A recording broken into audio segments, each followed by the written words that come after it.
बिस्मिल्लाहिर्रहमानिर्रहीम। जी स्टूडेंट्स, कैसे हैं आप लोग। आज के लेक्चर में जो टॉपिक हम पढ़ने जा रहे हैं वो है बेसिकली एसडेस, या जिसको हम सिंप्लीफाइड डेटा इंक्रिप्शन स्टैंडर्ड भी बोलते हैं। आज की क्लास का मकसद बेसिकली ये है कि हम ये देखें कि सिंपल डेस्क काम कैसे करता है। अगर हम सिंपल डेस्क के वर्क फ्लो को समझ लेंगे तो फिर हमें डेटा इंक्रिप्शन स्टैंडर्ड यानी डेस के वर्क फ्लो को समझने में मुश्किल पेश नहीं आएगी। सिंपल डेस या सिंप्लीफाइड डेस जो है ये बेसिकली एक प्रोफेसर साहब ने इंट्रोड्यूस करवाया था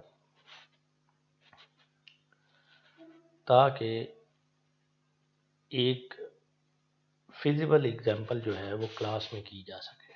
क्योंकि अगर आप डेटा इंक्रिप्शन स्टैंडर्ड को देखें इसके मुकाबले में तो उसमें इनपुट का साइज जो है वो 64 बिट है, विच इज़ ऑलमोस्ट इनफिजिबल कि आप जो है उसको क्लास में प्रैक्टिस आउट कर सकें। तो आज का ये टॉपिक जो है वो हम इसको आसान बनाने के लिए एक एग्जांपल के ज़रिए समझने की कोशिश करेंगे। साथ में हम जो है वो आर्किटेक्चर का ओवरव्यू भी लेंगे और साथ ही साथ जो है वो हम एग्जांपल को भी प्रोसीड करेंगे ताकि आपको चीज़ें क्लियर होती जाए। तो चलते हैं। सबसे पहले आपको मैं इसका एक ओवरव्यू दे दूं पूरे के पूरे साइफर का।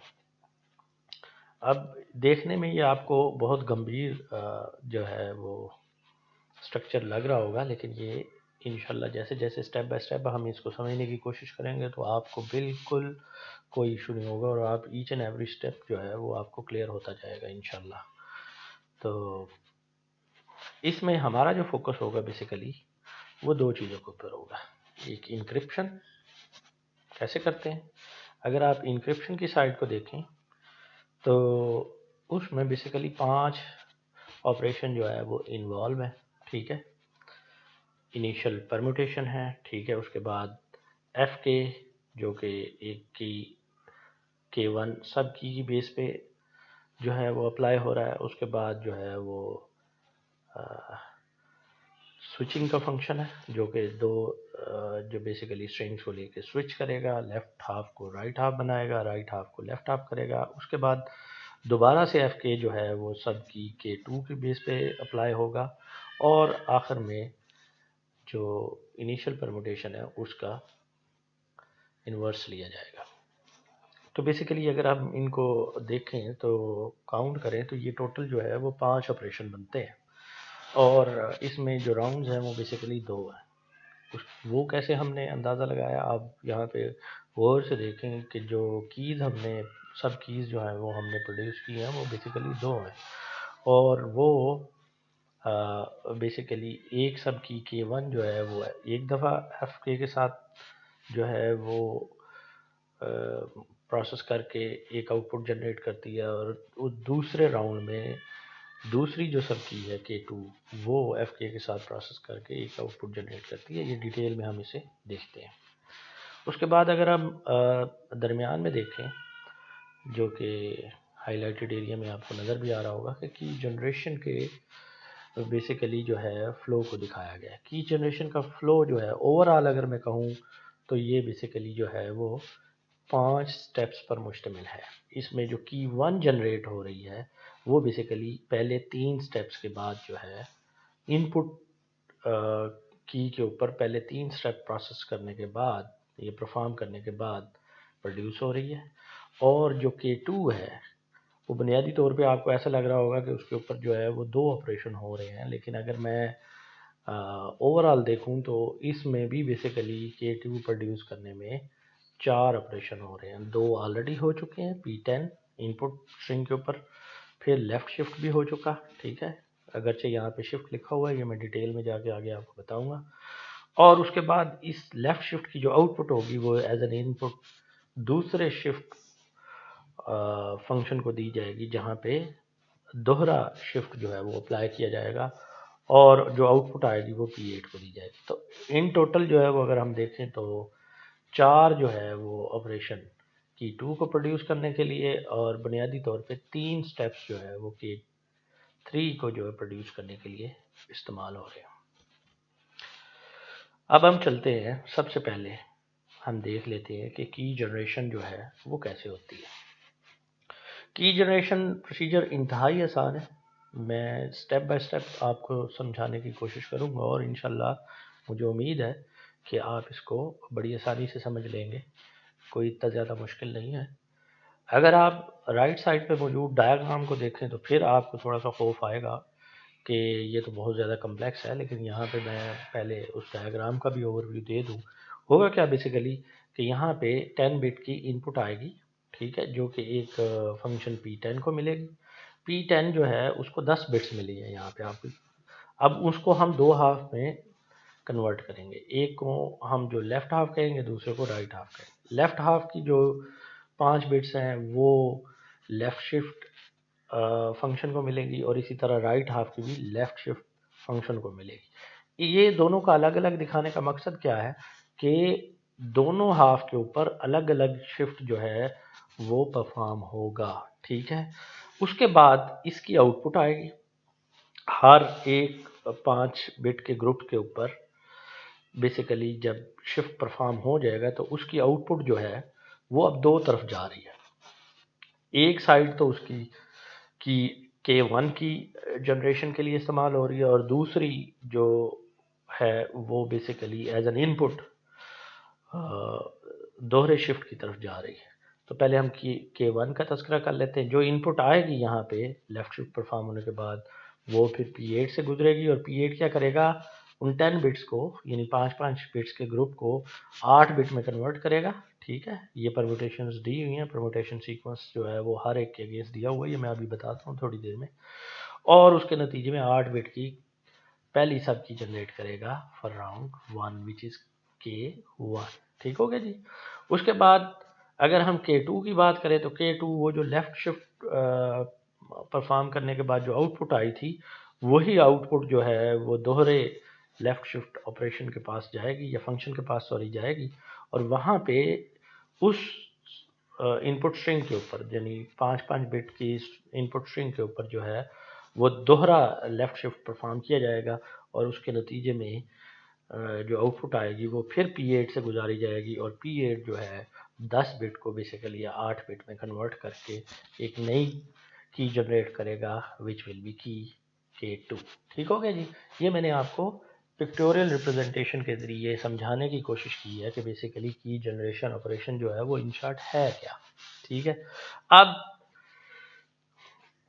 यहाँ पे देखें तो पहले मैं आपको बता दूं कि P10 में जो परम्यूटेशन होनी है वो किस तरह से होनी है, उसका भी सीक्वेंस दे दिया गया। ये ऑलरेडी ये चीज़ें डिफाइंड होती हैं।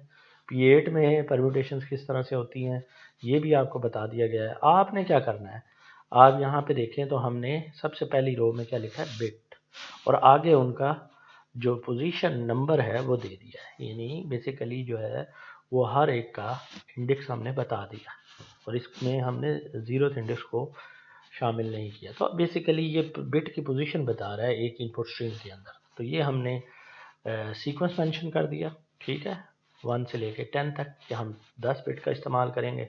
अब यहाँ से कहानी हम स्टार्ट करते हैं इस जगह से। तो यहाँ अगर गौर से देखें तो 10 बिट का इस्तेमाल कर रहा है ये की जनरेशन पूरा का पूरा जो है वो स्ट्रक्चर। तो एज एन इनपुट यहाँ पे वो 10 बिट जो इनपुट के तौर पे ली गई हैं वो यहाँ पे ये हमने मेंशन कर दिया। तो ये की जो है जो 10 बिट पे हमारी मुश्तमिल है वो कुछ यूँ है, उसका सीक्वेंस कुछ यूँ है, 1 1 0 0 0 1 1 1 1 0, ठीक है। ये हमारी 10 बिट की वो की है जो कि एज एन इनपुट यहाँ पे इस की जनरेशन एल्गोरिदम को पास की जा रही है। की जनरेशन एल्गोरिदम जो है वो सबसे पहले ही उसको लेते हुए ही जो है वो क्या करेगा, उसके ऊपर P10 का ऑपरेशन परफॉर्म करेगा। अब P10 में बेसिकली क्या किया गया है ये मैं आपको समझाने की कोशिश करता हूँ। P10 को अगर गौर से देखें तो उसमें पहली पोजीशन पे होगा क्या आ रहा है, वो नंबर लिखा हुआ है 3। इसका क्या मतलब है? इसका मतलब है कि जो आपके पास इनपुट सीक्वेंस है, हमारे पास इनपुट सीक्वेंस कौन सा है? ये, ठीक है, ये जो की के है, ये हमारे पास इनपुट सीक्वेंस। वो कहता है कि इसमें तीसरी पोजीशन पे जाओ। अब इसमें तीसरी पोजीशन कौन सी है? ये वाली। और इसमें तीसरी पोजीशन पे हमारे पास इनपुट स्ट्रिंग में क्या पड़ा हुआ है, या इनपुट सीक्वेंस में क्या पड़ा हुआ है? 0। तो वो कहता है इसको लो और इसको यहाँ पे आउटपुट सीक्वेंस में पहली पोजीशन पे रख दो। ठीक आ गया? ये बात समझ आ गई? अब इसी तरह ये पहली पोजीशन पे कैसे रखो, क्योंकि यहाँ पे उसने P10 के अंदर ही पहली पोजीशन पे 3 मेंशन किया है। What does it mean? इसका मतलब है कि इनपुट सीक्वेंस में जाओ, तीसरी पोजीशन पे जो बिट पड़ी है उसको उठा के पहली पोजीशन पे लेके आओ। ठीक है? अब उसके बाद अगले स्टेप में देखें, मैं 2-3 स्टेप्स कर देता हूँ ताकि आपको ये बात क्लियर हो जाए। होपफुली मैं कोई ज़्यादा स्पीड से नहीं चल रहा हूँ और आपको चीज़ें क्लियर हो रही होगी। अब अगर P10 में हम दूसरी लोकेशन पे आए तो क्या लिखा हुआ जी? 5। इसका क्या मतलब है? इसका मतलब है जी, बिल्कुल आप समझ गए हैं कि इनपुट स्ट्रिंग में आप 5th पोजीशन पे जाएं, वहाँ पे जो बिट पड़ी हुई है उसको आउटपुट स्ट्रिंग में दूसरी पोजीशन पे ले आए। ठीक है? तो इस तरह से हमने ये 2 पोजीशन पर बिट्स को एडजस्ट कर लिया as per the function P10। उसके बाद P10 फंक्शन क्या कह रहा है? P10 फंक्शन ये कहता है कि तीसरी पोजीशन यहाँ पे जहाँ P10 के अंदर तीसरी लोकेशन के ऊपर क्या लिखा हुआ है? 2। इसका क्या मतलब है कि इनपुट स्ट्रिंग में दूसरी पोजीशन पे जाओ और वहाँ पे जो बिट पड़ी है इनपुट सीक्वेंस के अंदर उसको लो और आउटपुट सीक्वेंस में उसको तीसरी पोजीशन पे प्लेस कर दो। तो इस तरह से ये पूरा का पूरा जो P10 है फंक्शन वो आउटपुट प्रोड्यूस करेगा और ये पूरा का पूरा सीक्वेंस जो है वो इनपुट स्ट्रिंग के ऊपर अप्लाई होने के बाद इस सूरत में हमारे पास आएगा 0 0 1 1 0 0 1 1 1 और 1। बाकी चीज़ें आप ट्राई कर सकते हैं। मैंने आपको ये पूरा सीक्वेंस जो है वो एक ही दफ़ा बता दिया कि ये किस तरह से आएगा। उसके बाद P10 से होने के बाद अब ये समझ लें कि अब ये P10 जो है बेसिकली ये वाला P10 की जो इनपुट है जो सॉरी P10 की जो आउटपुट है, यहाँ पे ये पहली 5 बिट्स इनको हम लेफ़्ट हाफ कह लेते हैं और दूसरी 5 बिट इनको हम राइट हाफ कर लेते हैं। इन दोनों के ऊपर अलग अलग जो है वो शिफ्ट लेफ़्ट शिफ्ट का फंक्शन अप्लाई होगा और ये LS1 लिखा हुआ है, इसका मतलब ये है कि लेफ़्ट शिफ्ट एक दफ़ा अप्लाई होगा। तो अगर हम ये लेफ़्ट सब हाफ को देखें जो 5 बिट का ग्रुप है, तो इसमें हम इस ज़ीरो को अगर लेफ़्ट पे शिफ्ट करें तो ये समझ लें कि एक राउंड पाथ है। तो ये ज़ीरो जो है ये यहाँ से डिस्कार्ड हो जाएगा और ये सारी की सारी बिट्स जो है वो एक पोजीशन लेफ़्ट को शिफ्ट कर जाएंगी। तो यहाँ पे पहली बिट जो होगी वो क्या होगी? 0 1 1 0 और ये जो पहली बिट यहाँ से डिस्कार्ड हुई थी, लेफ़्ट साइड को हमने शिफ्ट की थी, वो उठ के इधर आ जाएगी, राइट साइड पे अपेंड हो जाएगी। तो ये कुछ बनेगा 0 1 1 0 और फिर ये वाला 0 लगा के तो आपके पास ये यहाँ पे ये 0 आ गया। ठीक है? तो ये बेसिकली ये लेफ़्ट शिफ्ट अप्लाई करने के बाद लेफ़्ट हाफ के ऊपर आपके पास आउटपुट आई है। उसके अगेंस्ट अगर हम राइट हाफ को लें, जो P10 की आउटपुट आई थी उसमें मौजूद 5 बिट्स के ग्रुप को लें, तो उसके ऊपर अगर हम लेफ़्ट शिफ्ट अप्लाई करें तो वो ये चीज़ आपको समझने में बहुत आसान रहेगी, क्योंकि यहाँ पे बिट्स का सीक्वेंस जो है वो कुछ इस तरह से है कि आप बड़ी आसानी से आप समझ जाएंगे कि लेफ़्ट शिफ्ट कैसे हो रहा है। यहाँ पे हम इस बिट को हम लेफ़्ट शिफ्ट करेंगे तो ये यहाँ से डिस्कार्ड हो जाएगी और राउंड पाथ को फॉलो करते हुए ये दूसरे एंड पे आ जाएगी और ये वाली बिट जो है वो एक पोजीशन लेफ़्ट को मूव कर जाएगी। इसी तरह सिर्फ ये बिट नहीं बल्कि इसके बाद आने वाली तमाम बिट्स जो है वो एक एक पोजीशन आगे चली जाएंगी। तो कुछ यूँ होगा सीक्वेंस 1 1 1 1 और उसके बाद ये जो 0 जो है यहाँ से डिस्कार्ड होने के बाद दूसरी तरफ आया था वो यहाँ आके प्लेस होगा। तो हमारे पास सीक्वेंस बनेगा 1 1 1 1 और 0। तो ये देखें नीचे 1 1 1 1 और 0, ठीक है। तो ये होपफुली आप समझ गए होंगे। शिफ्ट का ऑपरेशन बड़ा सिंपल सा है कि आपने तमाम बिट्स को एक पोजीशन जो है वो लेफ़्ट मूव कर देना है, और जो लेफ़्ट मोस्ट बिट होगी वो वहाँ से मूव होके राइट साइड पे आके उसी पोजीशन में अपेंड हो जाएगी, या उसी तरतीब से अपेंड होगी। अब यहाँ पे तो क्योंकि एक ही बिट जो है वो राइट साइड पे आके अपेंड हो रही है तो कोई इशू नहीं है, लेकिन आगे जाके जब हम देखेंगे कि LS2 परफॉर्म होगा तो वहाँ पे वो तरतीब आपको मेंटेन रखना ज़रूरी है, वरना से गड़बड़ हो जाएगी। अब उसके बाद यहाँ पे देखें तो ये आपके पास लेफ़्ट शिफ्ट परफॉर्म करने के बाद अब हम बिल्कुल करीब पहुँच गए हैं कि हम K1 जो है प्रोड्यूस करें। लेफ़्ट शिफ्ट परफॉर्म्ड होने के बाद जो आउटपुट आएगी वो एज एन इनपुट जो है वो P8 को भेजी जाएगी। यानी P8 फंक्शन जो है वो इटसेल्फ 10 बिट्स ले रहा है, और उसने प्रोड्यूस क्या करनी है, उसने 8 बिट प्रोड्यूस करनी है। वो कैसे करेगा, ये P8 की परम्यूटेशन जो है वो यहाँ पे डिस्प्ले की गई है। वो ये कहता है कि भाई इनपुट स्ट्रिंग में, यहाँ पे अब हमारी इनपुट स्ट्रिंग कौन सी है, ये जो मैंने हाईलाइट की है, ये हमारी इनपुट स्ट्रिंग है। इसके ऊपर जो है वो बेसिकली P8 ने अप्लाई होना है, ठीक है। तो अब वो ये कहता है कि इस सीक्वेंस में जो इनपुट स्ट्रिंग है उसमें छठी बिट पे जाओ। तो छठी बिट कौन सी है, ये वाली, ठीक है। और वो कहता है कि इसको उठा के पहली पोजीशन पे ले आओ, ठीक है।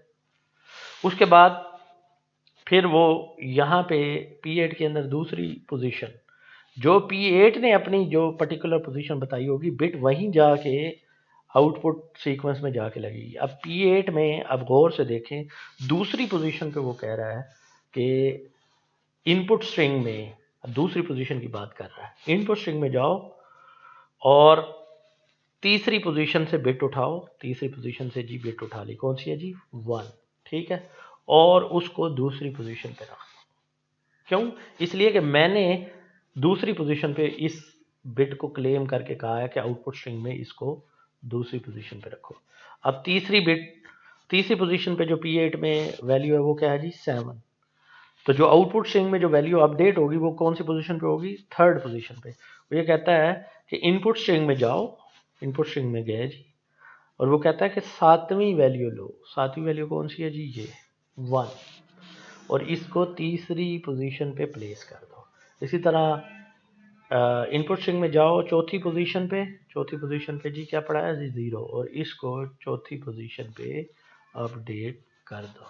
तो इस तरह से ये पूरे का पूरा P8 जो है वो ऑपरेशन अप्लाई होगा, और हमारे पास जो है वो पहली की जनरेट होके आ जाएगी, विच इज़ K1। वो ये है जी 1 1 1 0 1 0 0 1। अगर इसको आप काउंट करें तो अब इसमें 2 बिट्स कम हो गई हैं, क्योंकि एज पर प्रॉमिस इसने 8 बिट जो है वो प्रोड्यूस करनी थी, जो कि हमारे सामने इसने प्रोड्यूस कर दी। अब उसके बाद जो है बिल्कुल इसी तरह ही आपने K2 भी प्रोड्यूस करनी है, लेकिन यहाँ पे जो इस फिगर आपको नज़र आ रही है, इसके अंदर अगर आप गौर से देखें तो LS2 को वही इनपुट मिल रही है जो कि LS1 ने प्रोड्यूस की थी। तो यहाँ पे ये जो टेबल में थोड़ी सी कम्प्लेक्सिटी जनरेट की गई है, अगर मैं इसको सिंप्लीफाई करना चाहूँ तो मैं बड़ा आसानी से कर सकता हूँ। ये कि आप ये जो हाईलाइटेड रो ऊपर वाले टेबल में मैंने दिखाई है, इसी को ही एज एन इनपुट मानते हुए इसके ऊपर ये सेकंड टेबल में जो चौथी रो में आउटपुट लिखी हुई है इसको कंसिडर कीजिए, ठीक है। तो आपको इंशाल्लाह जो है वो चीज़ें आसानी से समझ आ जाएगी। मेरा कहने का मतलब ये है कि जो दूसरा टेबल है उसमें ना आपको पहली रो कंसिडर करने की ज़रूरत है, ना दूसरी रो कंसिडर करने की ज़रूरत है, ना तीसरी रो, क्योंकि ये चीज़ें तो ऑलरेडी ऊपर मेंशन है, ठीक है। तो ये स्टेप्स आप बेशक डिस्कार्ड कर दें, इनकी आपको ज़रूरत भी नहीं है, क्योंकि एज एन इनपुट जो है वहाँ पे K नहीं जा रहा, या P10 की आउटपुट नहीं जा रही, वहाँ पे जा रही है LS1 की आउटपुट। तो बेसिकली हमारे लिए ज़रूरी है कि हम LS1 के ऊपर फोकस करें, और ये 3 जो लाइन है या रो जो है वो आप अपने सोल्यूशन में भी खुद से अटैम्प्ट करते हुए भी इनको डिस्कार्ड कर दें। अब मैं आपको इस जो फर्स्ट टाइम जो हमने लेफ़्ट शिफ्ट परफॉर्म किया था उसकी जो आउटपुट आई थी उसको इनपुट मानते हुए यहाँ पे इसके ऊपर जो है मैं इसको एज एन इनपुट LS2 को पास ऑन करूँगा, ठीक है, और इसके ऊपर दोहरा लेफ़्ट शिफ्ट अप्लाई करूँगा। अब यहाँ पे देखिए, और दोनों के ऊपर अलग अलग, ये बात याद रखिएगा कि दोनों लेफ़्ट और राइट सब हाफ के ऊपर अलग अलग ये लेफ़्ट शिफ्ट अप्लाई होगा। अब सबसे पहले मैं इसके ऊपर जो है वो डबल लेफ़्ट शिफ्ट अप्लाई करता हूँ। तो ये देखें, ये 0 भी यहाँ से डिस्कार्ड हो जाएगी, ये 1 भी यहाँ से डिस्कार्ड हो जाएगा। तो जो मेरी सीक्वेंस बनेगा, और ये तरतीब में डिस्कार्ड हुए हैं, तो ये तरतीब ज़हन में रखिएगा, पहले 0 डिस्कार्ड हुआ, उसके बाद 1। तो जो डबल शिफ्ट के बाद जो नया लेफ़्ट सब हाफ बनेगा वो कुछ उस तरह से बनेगा कि 1 0 0 और उसके बाद 0 और 1। और यही चीज़ अगर आप यहाँ पे देखें तो यही लिखी हुई है, 1 0 0 और उसके बाद 0 और 1। ठीक हो गया जी। तो ये बड़ी आसानी से आप इस तरह से कर लेंगे, बजाय ये कि ये बीच में 3 रोज़ की आप कन्फ्यूजन जो है वो ऐड करें। उसके बाद राइट सब आपको देख लें, इसके ऊपर मैं जो है वो डबल शिफ्ट, क्योंकि देखें ना, लेफ़्ट शिफ्ट अप्लाई होने के बाद एक इनपुट तो गई P8 को, जहाँ से K1 जनरेट हो गया, दूसरी वही आउटपुट जो है LS1 अप्लाई होने के बाद LS2 को मिल रही है। तो ये जो आउटपुट जनरेट हुई थी पहले शिफ्ट अप्लाई करने के बाद, उसी को हम यूज़ करते हैं, उसके ऊपर 2 दफ़ा लेफ़्ट शिफ्ट करते हैं। तो ये बिट भी डिस्कार्ड हो जाएगी, ये बिट भी डिस्कार्ड हो जाएगी राउंड पाथ के ऊपर। तो हमारे पास जो नया सीक्वेंस होगा वो क्या होगा, 2 दफ़ा लेफ़्ट शिफ्ट करने के बाद 1 1 0 और उसके बाद 1 और 1। ठीक है जी। तो ये हमारे पास आ गया जी 1 1 0 और 1 और 1। ठीक हो गया जी। ये बात आपको समझ आ गई होगी। बाद स्टूडेंट को यहाँ पे कन्फ्यूजन हुई थी कि यहाँ पे बेसिकली इसमें इसके ऊपर जो है वो 3 शिफ्ट अप्लाई की गई हैं, तो उसके नतीजे में ये आया है। वो इस तरह भी ले सकते हैं, ठीक है, लेकिन उस तरह बाद लोग जो है वो ज़्यादा कंफ्यूज हो रहे थे। तो मैंने कहा कि ये बेहतर तरीका है कि आपको आसान हल बता दिया जाए कि जो पहली दफ़ा लेफ़्ट शिफ्ट अप्लाई करने के बाद जो आउटपुट आई है उसी के ऊपर 2 दफ़ा आप लेफ़्ट शिफ्ट अप्लाई कर दें, क्योंकि कहीं पे भी तज़किरा नहीं है 3 दफ़ा जो है वो लेफ़्ट शिफ्ट करने का, तो इसलिए ये चीज़ जो है वो कन्फ्यूजन क्रिएट कर ली। तो अब होपफुली आपको ये चीज़ समझ आ गई होगी। तो आउटपुट इस इनपुट के नतीजे में ये जो पहले लेफ़्ट शिफ्ट के बाद आउटपुट आई थी उसके ऊपर हमने 2 दफ़ा लेफ़्ट शिफ्ट अप्लाई किया, तो हमारे पास आउटपुट क्या आई, ये। अब इसको हमने, ये देखें, ये दोनों हाफ जो है अब हमने किसको फॉरवर्ड करने हैं जी, P8 को देंगे। तो P8 दोबारा से ये वाली परमुटेशन अप्लाई करेगा। ये कैसे करेगा ये मैं ऑलरेडी आपको समझा चुका हूँ।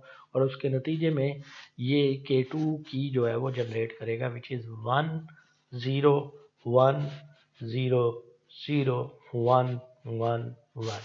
ये जी हमने की जनरेशन का प्रोसीजर देखा, जो कि बिल्कुल ही आसान था। और इसमें हमने देखा कि बेसिकली जो K1 था वो 3 ऑपरेशन के बाद प्रोड्यूस हो रहा था, जबकि K2 जो है वो बेसिकली ओवरऑल अगर हम देखें तो ये 4 ऑपरेशन के बाद जो है वो प्रोड्यूस हो रहा था। अगर ये बात आपको समझ नहीं भी आई तो होपफुली आपको प्रोसीजर जो है वो समझ आ गया होगा। अब हम चलते हैं एक्चुअल जो हमारा मोस्ट कॉम्प्लेक्स पार्ट है उसकी तरफ, जहाँ पे चीज़ें शायद आपको समझ ना आए, तो उसको एक दफ़ा देख ले। और मैंने वहाँ इसके बाद मैंने जो है वो कलर कम्बिनेशन का इस्तेमाल किया है ताकि चीज़ें आपके लिए समझने में मज़ीद आसान हो, क्योंकि ये पोर्शन जो है वो सबसे ज़्यादा कम्प्लेक्स है। और अगर आपको ये समझ आ गया तो ये समझ लें कि अब आप जो है वो डेटा इंक्रिप्शन स्टैंडर्ड को भी बड़ी आसानी से समझ लेंगे। अच्छा, अब इसमें देखें तो ओवरव्यू देखते हैं। ओवरव्यू में फिर एक बड़ी कम्प्लेक्स सी फिगर नज़र आ रही है, लेकिन जैसे ही मैं इसको जो है वो गो थ्रू करूँगा तो इंशाल्लाह ये भी कम्प्लेक्स नहीं रहेगी और आपको चीज़ें जो है वो सारी क्लियर हो जाएंगी। इसमें अगर आप वाज़ह तौर पे देखें तो आपको 2 राउंड नज़र आ रहे हैं। एक ये ऊपर वाला राउंड, ठीक है, जो कि डार्क ग्रे स्केयर में दिखाया गया, और एक नीचे वाला राउंड जो कि दोबारा डार्क ग्रे स्केयर में दिखाया गया, ठीक है। और इनमें बेसिकली बुनियादी तौर पे 2 राउंड में अगर आप देखें तो 2 सब कीज़ यूज़ हो रही हैं, K1 और K2, और दोनों की जो अगर आप देखें तो जो साइज़ है वो 8 बिट का है। अब हैरान हो गए कि भाई ये 8 बिट कैसे बन गए। अभी थोड़ी देर पहले भाई आप हमने देखा कि किस तरह से हमने 10 बिट की ली एज एन इनपुट और उसको किस तरह से 2 सब कीज़ में जो है वो हमने 2 सब कीज़ उससे जनरेट की। वो उनकी लेंथ क्या थी, 8 बिट की। तो यहाँ पे 2 कीज़ जो है वो इस तरह से यूज़ होंगी। टोटल जो है अगर मैं ओवरऑल देखूँ तो इस स्टेप पे 5 ऑपरेशन हो रहे हैं, ठीक है। एक सबसे पहले ये जो आपको नज़र आ रहा है इनिशियल परम्यूटेशन परफॉर्म होगी। उसके बाद ये एफ जो कि आपको यहाँ पे जो डार्क ग्रे बॉक्स है उसके अंदर एक लाइट डार्क जो है सॉरी लाइट ग्रे बॉक्स नज़र आ रहा है, ये उसको हमने किससे रिप्रेजेंट किया है, एफ से। तो पहला ऑपरेशन होगा इनिशियल परम्यूटेशन, दूसरा ऑपरेशन ये लाइट ग्रे स्केयर से रिप्रेजेंट किया गया जिसको हम कह रहे हैं जी एफ। तो दूसरा ऑपरेशन ये। तीसरा हमने डार्क ग्रे स्केयर से रिप्रेजेंट किया है जिसको हम एफ के कह रहे हैं। चौथा ऑपरेशन कौन सा है जी, स्विचिंग का ऑपरेशन। और पांचवा ऑपरेशन जो है वो इनिशियल परमुटेशन का इनवर्स, ठीक है। तो अब आप कहेंगे जी इसको क्यों नहीं गिना, तो बेसिकली पहले राउंड में जो ऑपरेशन हो रहे हैं उसको हम दोबारा से नहीं गिन रहे। तो टोटल इन टोटल जो है वो 5 ऑपरेशन हो रहे हैं। लेकिन अगर आपको ये चीज़ें नहीं भी समझ आ रही तो एक्चुअल काम जो है वो ये समझना है कि बेसिकली ये काम कैसे करेगा, यानी उसका वर्क फ्लो क्या है। अगर आपको ये बुनियादी तौर पे 5 ऑपरेशन उस तरह से क्लियर नहीं भी हो रहे तो जैसे जैसे हम एग्जाम्पल में आगे बढ़ेंगे तो चीज़ें आपको क्लियर होती जाएंगी। तो यहाँ पे देखें इनिशियली ये पहला राउंड जो है वो स्टार्ट होने से पहले, पहला राउंड यहाँ से स्टार्ट होगा, वो स्टार्ट होने से पहले क्या होगा, 8 बिट की जो प्लेन टेक्स्ट है वो as an input initial permutation function को मिलेंगी और वो उसके ऊपर जो है वो परम्यूटेशन अप्लाई करेगा और एक सीक्वेंस जनरेट करेगा जो कि 8 बिट का ही होगा। और उस 8 बिट को हम 2 हाफ में डिवाइड करके पहले राउंड में एज एन इनपुट जो है वो पास ऑन कर देंगे। ये लेफ्ट हाफ है, ठीक है, और ये राइट हाफ है। जो राइट हाफ है वो फंक्शन एफ प्रोड्यूस करने में मदद देगी और जो लेफ्ट हाफ है वो एफ के तौर पे एज एन इनपुट जो है वो जाएगी और एफ फंक्शन की जो आउटपुट आएगी उसके साथ बाद में जाके एग्जॉर होगी। ये तरतीब किस तरह से बनेगी, ये जैसे जैसे हम आगे प्रोसीड करेंगे तो इंशाल्लाह आपको समझ आती जाएगी। तो पहले हमने सबसे पहले काम क्या करना है, सबसे पहले जो हमारे पास इनपुट स्ट्रिंग है, इनपुट स्ट्रिंग मैंने यहाँ पे दोबारा मेंशन कर दी है, ये प्लेन टेक्स्ट की हमारे पास इनपुट स्ट्रिंग है और इसके 2 ग्रिप आपको वाज़ेह तौर पे नज़र आ रहे होंगे। ये बेसिकली 8 बिट की है और इसमें हमने 4 बिट जो है वो वाज़ेह तौर पे सेपरेट भी की हुई है। तो बेसिकली ये 8 बिट जो है as an input initial permutation function को मिलेंगी और इनिशियल परम्यूटेशन फंक्शन उसके ऊपर ये कार्रवाई अप्लाई करेगा। ये कैसे अप्लाई होता है ये ऑलरेडी हम की जनरेशन प्रोसीजर में देख चुके हैं। तो यहाँ चलते हैं हम आगे। यहाँ पे देखें वही बिट सीक्वेंस तरतीब से दिया गया है। उसके बाद दूसरी लाइन में हमने ये जो प्लेन टेक्स्ट हमारे पास आई है इसको हमने यहाँ पे लिखा है 0 0 1 0 और उसके बाद 1 0 0 0 1 0 0 0, ठीक है। अब इसके ऊपर इनिशियल परम्यूटेशन अप्लाई उसी तरह से की जैसे करेंगे जैसे कि आपने की जनरेशन में देखी थी।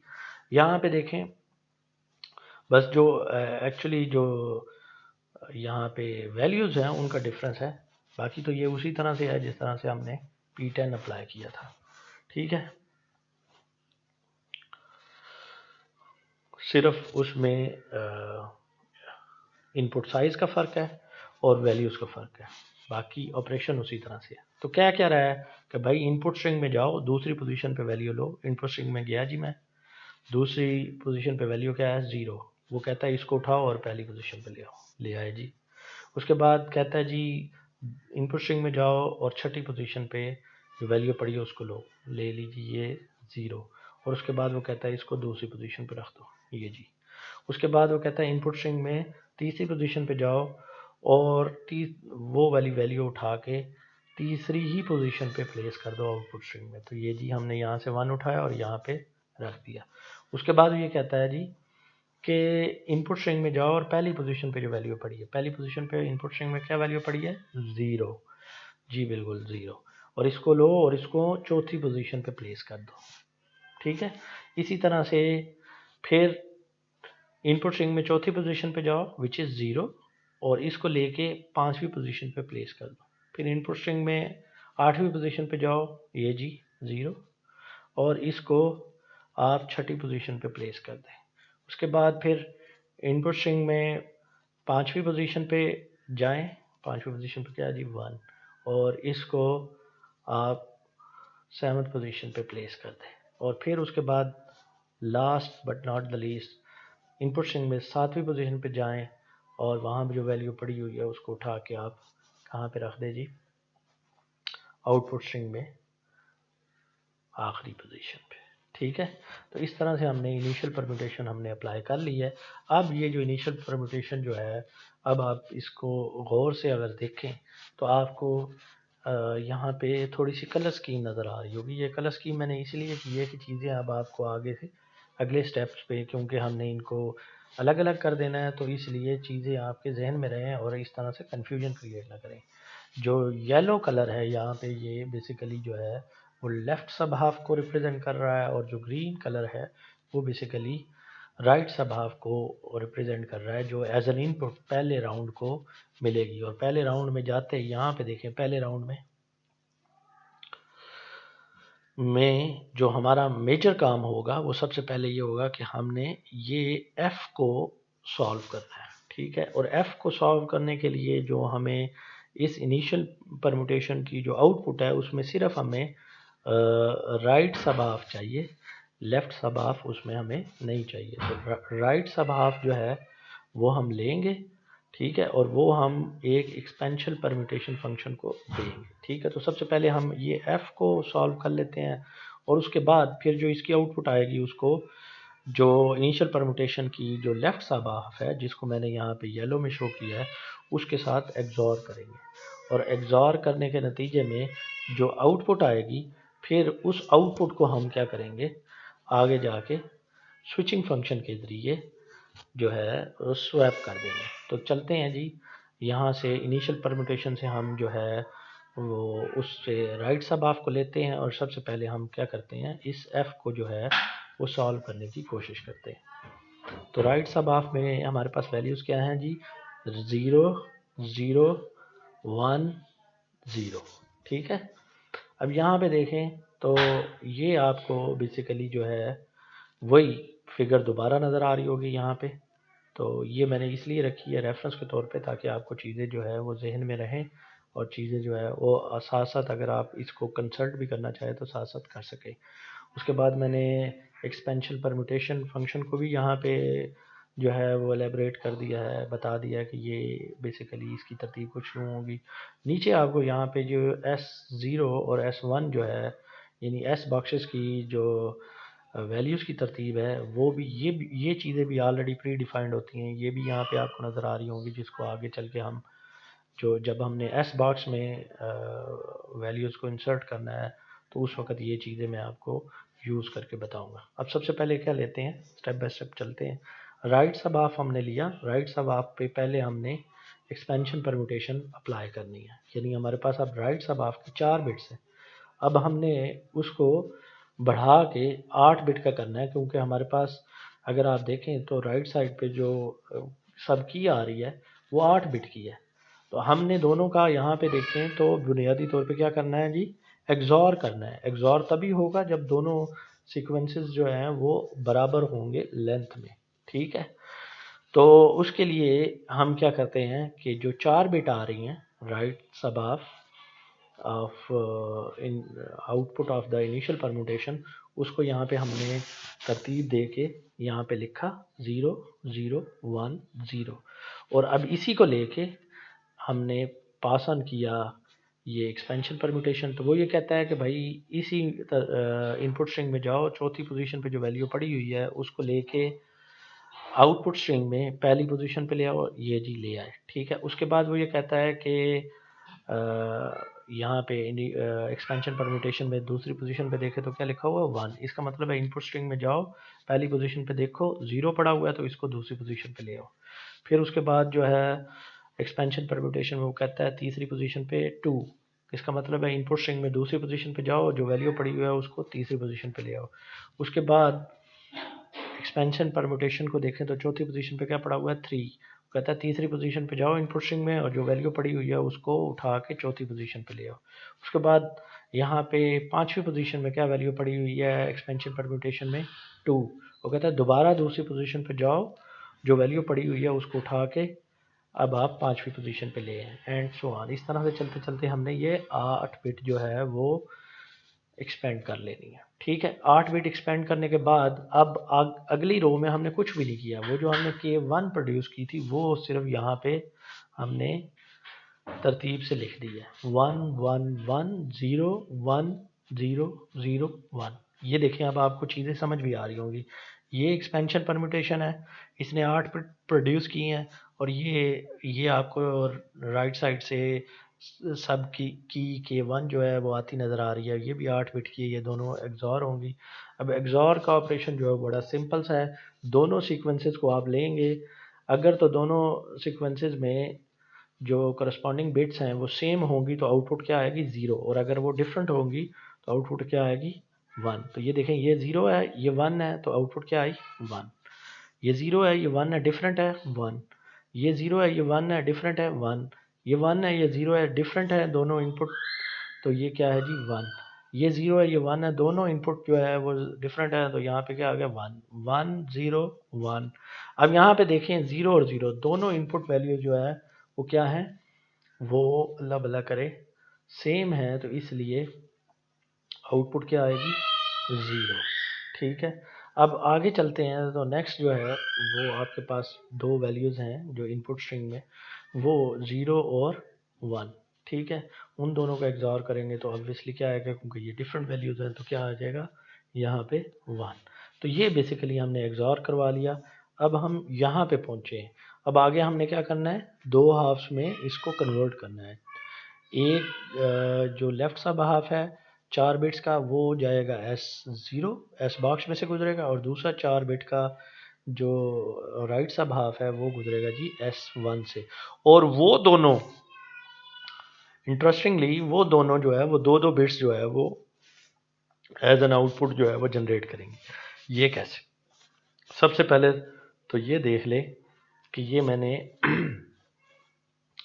आपको समझाने के लिए यहाँ पे दोबारा से कलर कम्बिनेशन इंक्लूड की है। ये आपको ब्लू कलर में बेसिकली लेफ़्ट सब हाफ नज़र आ रहा है और ये गोल्ड कलर में आपको बेसिकली राइट सब हाफ नज़र आ रहा है। लेफ़्ट सब हाफ को देखें तो इसमें जो बिट्स की तरतीब है 1 1 1 और 1, ये बेसिकली किसको पास ऑन होगा S0। और दूसरा जो राइट सब हाफ है वो है 1 1 0 और 1। इन दोनों को आपने लेना है और ये लेने के बाद आपने बेसिकली इस तरह से लिख लेना। ठीक है, ये आपके सामने दोनों मैंने एस बॉक्सेस की जो ऑलरेडी प्री डिफाइंड वैल्यूज़ हैं वो सामने लिखी हुई हैं, उन्हीं के नीचे आपने इन बिट्स को तरतीब से लिख लेना है। S0 की लेफ़्ट सब हाफ को यहाँ पे मैंने लिख लिया और उसकी कलर कम्बिनेशन से ही दिखाया, और S1 की 4 बिट्स को हमने उसी के नीचे लिख लिया और उसको भी हमने कलर कम्बिनेशन से दिखा दिया कि ये गोल्ड कलर में नज़र आ रही है। ठीक है, अब यहाँ पे देखें तो जो आपने सबसे पहला काम क्या करना है कि आपने बेसिकली एस बॉक्स से वो वैल्यू निकालनी है कि जिस वैल्यू की बेस पे हमने दो बिट्स जो है वो प्रोड्यूस करनी है। तो वो किस तरह से निकालेंगे, उसके लिए वो वैल्यू डिटर्मिन करने के लिए एस बॉक्स में से चाहे वो S0 हो या S1 हो, हमें बेसिकली जो है वो रो और कॉलम का तयन करना पड़ेगा। तो रो और कॉलम का तयन कैसे करेंगे, ये जो आपके पास 4 बिट्स आई हैं इसमें पहली और चौथी बिट जो है, ठीक है, ये पहली और चौथी बिट, ये बेसिकली इन दोनों को अगर आप मिला दें तो आपके पास जो है वो रो नंबर की तरतीब आ जाएगी। तो यहाँ पे देखें, मैं पहली और चौथी बिट को साथ मिला के लिखता हूँ तो क्या आ जाता है जी 1 1 1 1 को अगर मैं डेसिमल में कन्वर्ट करूँ तो ये किसके बराबर आता है ये बराबर आता है 3 के। ठीक है जी। और इसी तरह से दूसरी और तीसरी बिट को अगर मैं साथ में लिख दूं तो मुझे कॉलम नंबर का पता चल जाता है। तो कॉलम को आइडेंटिफाई करने के लिए मैं दूसरी और तीसरी बिट को अलग करके साथ पे लिख लेता हूँ। तो वो भी देखें, दूसरी बिट क्या है 1, ये देखें, और फिर तीसरी बिट क्या है 1, दोनों को मैंने साथ लिखा तो क्या बना 1 1, और 1 1 किसके बराबर है 3 के बराबर है। तो इसका क्या मतलब है, अब मुझे वो मुतलका वैल्यू बड़ी आसानी से मिल जाएगी अगर मैं इस रेफरेंस पे जाके S0 में वैल्यू तलाश करूंगा। तो इसका क्या मतलब है, 3 कॉलम में जाओ, और सॉरी 3 रो में जाओ, थर्ड रो में जाओ, और उसके थर्ड कॉलम में देखो जो वैल्यू पड़ी है उसको एज एन आउटपुट जो है वो यहाँ पे पास ऑन कर दो। ठीक है, ये मैं समझाता हूँ। थर्ड रो ये है जी, आपकी थर्ड रो S0 में थर्ड रो ये है। अब इसमें से कौन सा कॉलम लेना है भाई, पहला, दूसरा, तीसरा, चौथा, कौन सा? ठीक है जी, सॉरी, जीरो कॉलम लेना है, फर्स्ट कॉलम लेना है, सेकंड कॉलम लेना है, या थर्ड कॉलम लेना है। ठीक है, क्योंकि ये जीरो से शुरू किए। तो यहाँ पे हमें ये कॉलम की वैल्यू ये आइडेंटिफाई करके बता रही है कि थर्ड कॉलम, रो भी थर्ड में जाना है और थर्ड कॉलम में जाना है। यानी इस मैट्रिक्स में आपने थर्ड रो और थर्ड कॉलम के क्रॉस पे देखना है वैल्यू क्या पड़ी है, वैल्यू पड़ी है 2। यहाँ पे देखिए जी, हमने लिख लिया 2। अब 2 को अगर मैं उसके इक्विवेलेंट बाइनरी कोड में कन्वर्ट करूं 2 बिट के, तो क्या वैल्यू आएगी 10। बिल्कुल, आप बिल्कुल ठीक कह रहे हैं। तो ये हमने 10 जो है ये लिख दिया। ठीक है, और उसके बाद सेम प्रोसीजर इसमें भी होगा कि रो को आइडेंटिफाई करने के लिए कि रो नंबर कौन सी हमने लेनी है जिसमें से हमने वो मतलूबा वैल्यू आइडेंटिफाई करनी है।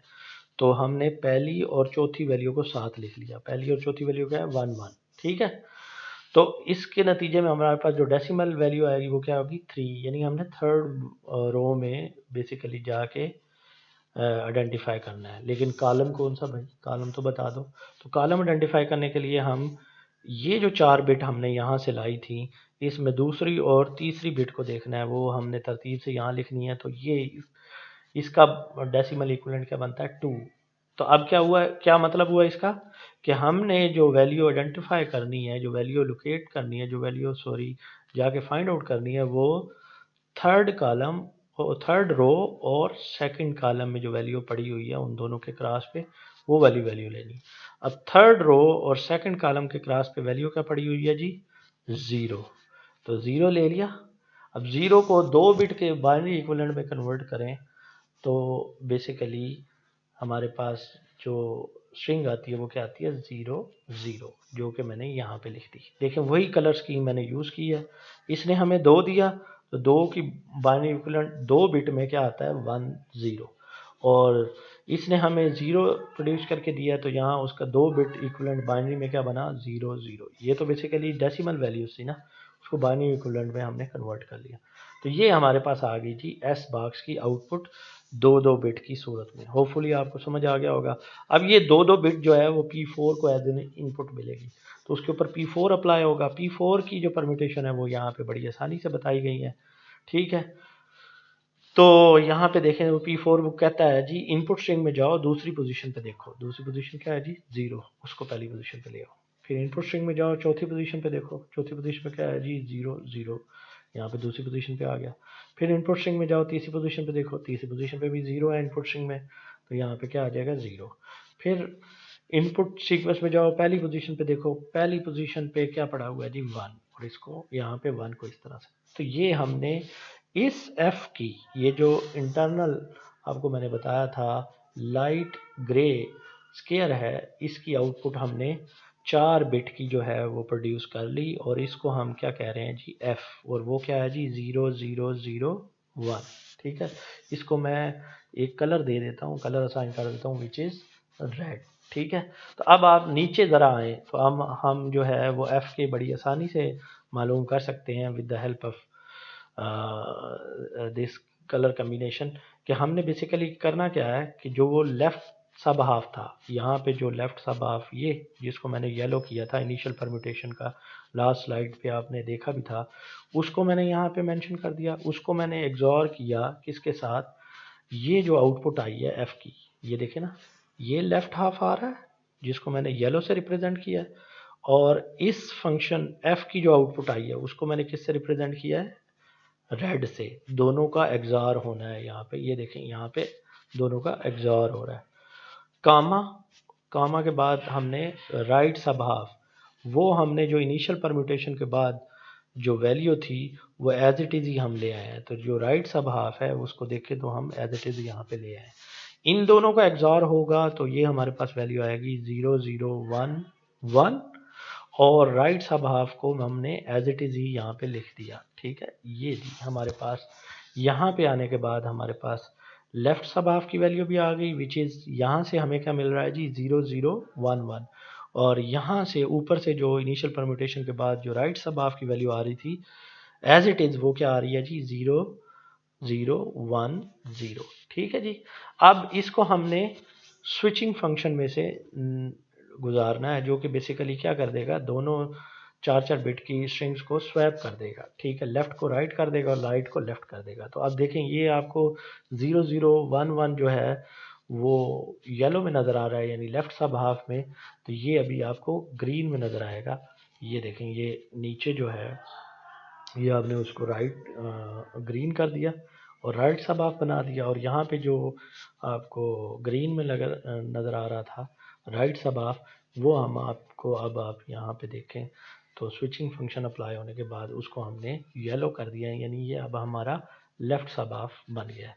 और यही इनपुट जो है, यानी ये लेफ्ट सब हाफ जो है वो अब, और राइट सब हाफ जो है वो एज एन इनपुट जो है वो राउंड 2 में जाएंगे, और उसी तरह से ये उसी तरतीब में सारे के सारे फंक्शन जो है वो परफॉर्म होंगे।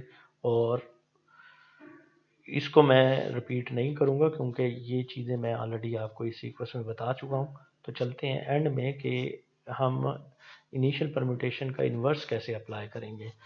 ये देखें जी, यहाँ पे हमने जो सेकंड राउंड के लिए जो कंप्यूटेशंस की थी वो हमने मेंशन की हुई हैं, और सेकंड राउंड की कंप्यूटेशन के बाद जो एफ़ की वैल्यू आएगी यहाँ पे, एफ़ की वैल्यू वो क्या होगी जी 0 0 1 1, यहाँ पे एफ़ की वैल्यू, और उसके बाद जो लेफ़्ट सब हाफ था, लेफ़्ट सब हाफ क्या था जी 0 0 1 0, उन दोनों का एग्ज़ार होगा तो हमारे पास ये लेफ़्ट वैल्यू बन जाएगी। ठीक है, और राइट वैल्यू हमारे पास जो है वो पहले ही मौजूद है, यहाँ से जो आ रही है। ठीक है, वो क्या है जी 0 0 1 1। ठीक है, ये दोनों जो है लेफ़्ट और राइट वैल्यूज़ यहाँ पे हम इनिशियल परम्यूटेशन फंक्शन को एज एन इनपुट देंगे तरतीब से, और उसकी जो परम्यूटेशन बताई हुई है यहाँ पे, ये उसका सीक्वेंस बताया हो, इसके ज़रिए हम इसको तब्दील करेंगे। जैसे कहता है कि जी इनपुट स्ट्रिंग में जाओ, चौथी बिट को लो, चौथी बिट क्या है 1, तो आउटपुट स्ट्रिंग में 1 को पहली पोजीशन पे प्लेस कर दो। फिर इनपुट स्ट्रिंग में जाओ, पहली पोजीशन पे क्या है जी 0, और उसको दूसरी पोजीशन पे आउटपुट स्ट्रिंग में प्लेस कर दो, और इसी तरह ये हम करते रहेंगे तो हमारे पास इनिशियल परम्यूटेशन का इन्वर्स भी परफॉर्म हो जाएगा, और उसकी जो आउटपुट आएगी वो बेसिकली हमारा जो है मतलूबा 8 बिट का साइफर टेक्स्ट होगा। उम्मीद है स्टूडेंट्स के आज की वीडियो में जो मैंने आपको सिंपल डेस्क या सिंप्लीफाइड डेस्क की जो ओवरऑल वर्क फ्लो है बताया वो आपको समझ आ गया होगा, और जो आपकी कहीं पे कंफ्यूजन थी तो होपफुली वो भी रिमूव होगी। Thank you very much. अल्लाह हाफ़िज़।